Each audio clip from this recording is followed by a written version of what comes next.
ભૂપેન્દ્ર પટેલના હસ્તે અમદાવાદમાં સાયન્સ સિટી ખાતે ACMA એટલે કે Ahmedabad computer merchants association tech એક્સપોનું ઉદ્ઘાટન કરાયું હતું. મુખ્યમંત્રી ભૂપેન્દ્ર પટેલે સમગ્ર દેશમાંથી પધારેલા 104 થી વધુ ટેક પ્રદર્શકોના સ્ટોલની મુલાકાત લઈ પ્રોત્સાહન પૂરું પાડ્યું હતું.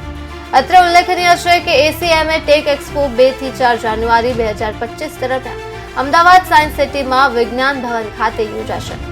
અમદાવાદ કોમ્પ્યુટર મર્ચન્ટ્સ એસોસિએશન એટલે કે ACMA ટેક એક્સપોનો મુખ્ય હેતુ સમગ્ર દેશમાંથી પધારેલા 104 થી પણ વધુ અગ્રણી ટેક પ્રદર્શકોને એક સાથે લાવવાનો તેમજ ટેકનોલોજી ક્ષેત્રમાં નવીનતા અને સહયોગની ઉજવણી કરવાનો છે.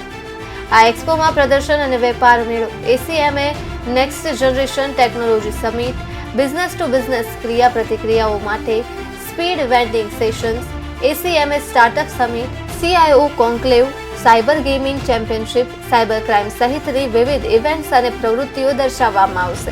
સાથે જ awareness drive, ACMA networking dinner અને ઈ-વેસ્ટ કલેક્શન ડ્રાઈવનો હેતુ ટેકનોલોજી ઇકોસિસ્ટમમાં જ્ઞાનની વહેંચણી કરવાનો અને બિઝનેસ નેટવર્કિંગ તેમજ ટકાઉ પ્રથાઓને પ્રોત્સાહન આપવાનો છે.